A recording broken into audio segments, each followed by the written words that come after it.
Assalamualaikum warahmatullahi wabarakatuh. Hai saudara, apa kabar Anda hari ini? Semoga Anda tetap sehat di tengah pandemi COVID-19.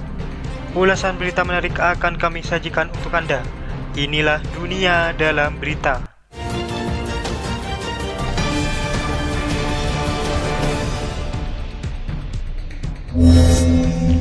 Pandemi COVID-19 yang sudah berlangsung setahun lebih menyebabkan sedikitnya 73.582 korban jiwa. Dari jumlah itu ternyata tenaga medis baik dokter maupun perawat yang meninggal dunia akibat COVID-19 cukup tinggi, mencapai hampir 1.000 orang. Mengacu pada data Pengurus Besar Ikatan Dokter Indonesia (PBID) per 18 Juli 2021, ada sebanyak 545 dokter di Indonesia yang meninggal dunia akibat corona. Sementara data dari Persatuan Perawat Nasional Indonesia (PPNI), sekitar 7.392 perawat yang terkonfirmasi positif, suspek sebanyak 309, dan mereka yang gugur sebanyak 445 perawat. Jika di total seluruh tenaga kesehatan yang meninggal dunia mengacu pada data Pusara Digital Lapor COVID-19 per 18 Juli 2021 sebanyak 1.439 orang.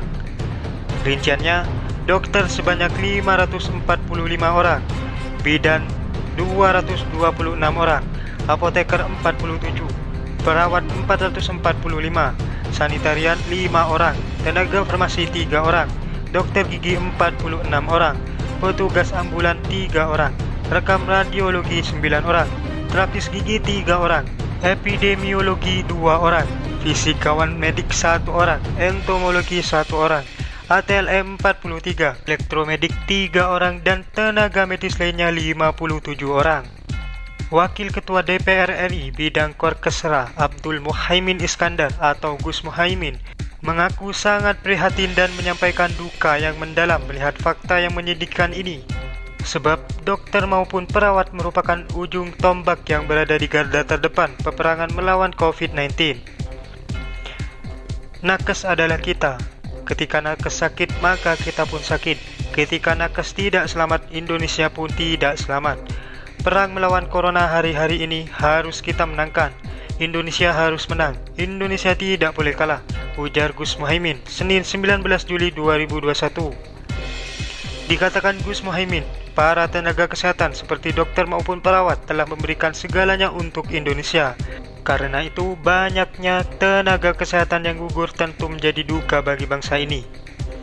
Agar kasus kematian tenaga kesehatan tidak terus bertambah, Gus Muhaimin mendesak pemerintah memberikan perhatian serius, yakni dengan melakukan upaya semaksimal mungkin dengan mencari cara agar mereka bisa terhindar dari COVID-19.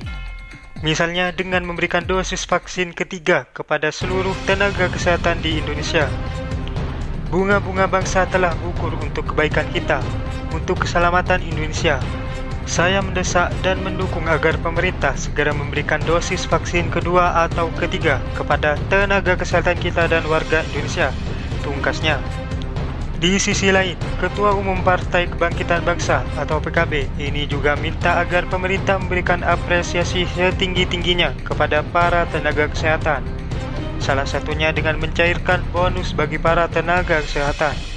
DPR, kata Gus Muhaimin, juga akan mendukung sepenuhnya dari sisi anggaran untuk memberikan perhatian lebih baik sebagai penghargaan maupun jaminan keamanan dan keselamatan bagi para tenaga kesehatan yang sedang berjuang di garda terdepan melawan pandemi COVID-19.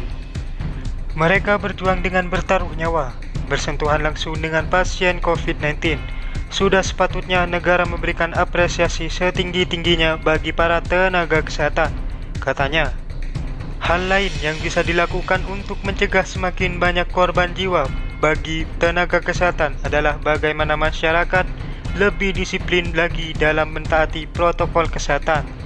Dengan begitu, diharapkan jumlah kasus COVID-19 akan berkurang sehingga beban para tenaga kesehatan di rumah sakit tidak semakin berat. Ayo sama-sama kita berjuang melawan pandemi ini. Ini adalah perang sesungguhnya. Meski cara kita dalam berperang melawan COVID-19 berbeda dengan perang pada umumnya dengan mengangkat senjata. Perang kita kali ini adalah melindungi diri masing-masing sebaik mungkin agar terhindar dari virus ini. Mari kita dukung seluruh program pemerintah dalam menangani pandemi ini. Jangan saling menyalahkan karena ini bukan waktu yang tepat untuk berdebat. Indonesia harus bersatu. Tutur Gus Muhaimin. Itulah informasi yang dapat kami sampaikan. Kami mengucapkan terima kasih Anda telah menonton video kami. Jangan lupa subscribe agar kalian tidak ketinggalan video terbaru dari Dunia Dalam Berita. Assalamualaikum warahmatullahi wabarakatuh.